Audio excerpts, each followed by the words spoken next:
गेल्या 18 दिवसापासून पांदन रस्ता अतिक्रमण मुक्त करण्याच्या मागणीसाठी तहसील कार्यालयासमोर 3 शेतकऱ्यांनी अन्नत्याग आंदोलन सुरू केले होते।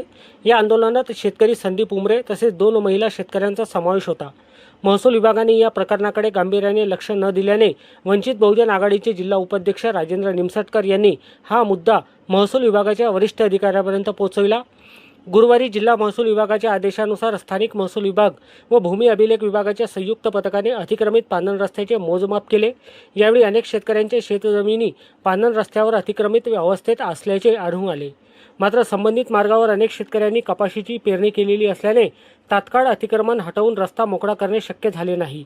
यावर तहसीलदार उत्तम निलावाड यांनी लेखी आश्वासन देत जानेवारी महिन्यात कपाशीचे पीक काढणीनंतर अतिक्रमण हटवून 33 फूट रुंद रस्ता पूर्णपणे मोकळा करण्यात येईल असे सांगितले। तहसीलदारांच्या लेखी आश्वासनानंतर आज शुक्रवारी सायंकाळी 4 वाजता माजी आमदार संजीव रेड्डी बोतकुरवार यांच्या हस्ते शरबत पाजून शेतकऱ्यांचे आंदोलन मागे घेण्यात आले। यावेळी शेतकऱ्यांनी प्रशासनाने दिलेल्या आश्वासनानुसार वेळेत कारवाई करण्याची मागणी केली। शिव पांदन रास्ते के लिए किसानों का तहसील कार्यालय के समीप चल रहे अनशन को आज 18 दिन बाद सफलता मिली है। वरिष्ठ अधिकारियों के आदेश के बाद तहसीलदार उत्तम नीलावाड़ ने कल भूमि अभिलेख को साथ लेकर मोजमाप किया, जिसमें कई किसानों के खेत रास्ते पर आने की बात कही गई है। यह आंदोलन वंचित बहुजन आघाड़ी के जिला उपाध्यक्ष राजू निमसटकर के नेतृत्व में पिछले 18 दिनों से चल रहा था। इस उपोषण मंडप को कुछ ही दिन पहले भाजपा के पूर्व विधायक संजीव रेड्डी बोतकुरवार ने भी भेंट दी थी और उन्होंने आज इस आंदोलन को छोड़ने में बड़ी भूमिका निभाई है। टीवी के लिए मारेगांव से उमर शरीफ। जून पासून धनवाडी येथील शेतकरी श्री संदीप उमरे हा शेतकरी आपल्या तरणवाडी दोडदरा खडची हा जो शिव पांदन रस्ता आहे, हा रस्ता अतिक्रमणातून मुक्त व्हावा आणि शेतकऱ्याला त्यांना शेतात जाण्यासाठी ट्रॅक्टर असेल, बैलगाडी असेल यासाठी व्यवस्था व्हावी म्हणून प्रत्येक वेळी वारंवार प्रशासनाला निवेदन देऊन त्यातून काही मार्ग निघाला नाही। शेतकरी अतिक्रमण करायला तयार नव्हते म्हणून तो नाईलाजास्त या ठिकाणी तहसील कार्यालयाच्या समोर 16 जूनला उपोषण बसला।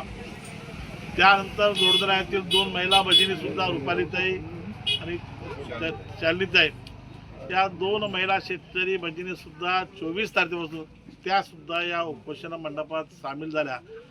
दुर्दैवाने 41 शासनाच्या वतीनं महिलांचा सन्मान करतो, लाडली बनवून आपण त्यांना अनुदान स्वरूपात मदत करतो, परंतु माझ्या शेतकरी बांधवांना आणि महिलांना प्रशासनाच्या निष्काळजीपणामुळे अडेलतट्टू धोरणामुळे जवळपास 10-15 उपोषण करण्याची वेळ आली तर दुर्दैव आहे। मी खरं तर या विधानसभेचा आमदार नसलो तरी 10 वर्ष आमदार होतो, लोकप्रतिनिधी होतो। शेतकऱ्यांच्या व्यथा, महिला भगिनीची व्यथा मला पाहायचं नाही। मी 4 दिवस भेट दिलो, SDO तहसीलदार यांच्याशी संपर्क साधून शेवटी प्रशासन अंते देऊन काल मोजणी करून हा शिव पांदन रस्ता 33 फुटाचा आहे हे प्रशासनाने, तहसीलदारांनी आणि भूमी अभिलेखच्या जाधवसाहेब मान्य केलं। खरं तर आता ज्या शेतकऱ्यांचा किंवा म्हणाय शेती दिवसा पावसाळ्यात त्यांनी पेरणी केली त्याही शेतकरी बांधवाचं भगिनीचं नुकसान होऊ नये म्हणून असा तोडगा काढला की शेतीत असलेलं पीक जे पेरणी केलं ते पीक बाहेर निघाल्यानंतर 31 जानेवारी 2027 पूर्वी ते अतिक्रमण टाळून देण्याचं महसूल प्रशासनानं आश्वासन दिलं। त्याबद्दल लिखित स्वरूपात त्यांनी पत्र दिलं आणि 31 जानेवारी 27 पूर्वी शेतकऱ्यांचा शिव पांदन रस्ता हा 33 फुटाचा आहे, तरणवाडी दोडदरा जाणारा हा रस्ता मोकळा करण्यात येईल आणि शेतकरी बांधवांना सर्वांना या रस्त्याचा लाभ होईल म्हणून महसूल प्रशासनानं लिखित स्वरूपात पत्र दिलं। माझ्या विनंतीला उपोषणकर्त्यांनी मान्य केलं। ते लिखित स्वरूपात पत्र देऊन आज या ठिकाणी निंबू शरबत देऊन आपण संदीप उमरे, चांदीताई आणि दोन्ही ताईंचं उपोषण सोडवलं। मला समाधान आहे। ठीक आहे, बा 2 वर्षापूर्वी त्रास आहे, पुन्हा 6 महिने त्रास होईल, पण निश्चितपणे 2027ची सुरुवात शेतकऱ्यांना मोठ्या पांदन रस्त्याला जाता येईल आणि तो रस्ता आपण सुद्धा मुख्यमंत्री पांदन रस्त्यामध्ये समावेश करण्याचे निर्देश तहसीलदार दिले. त्या तीनही ग्रामपंचायती ठराव द्यावा.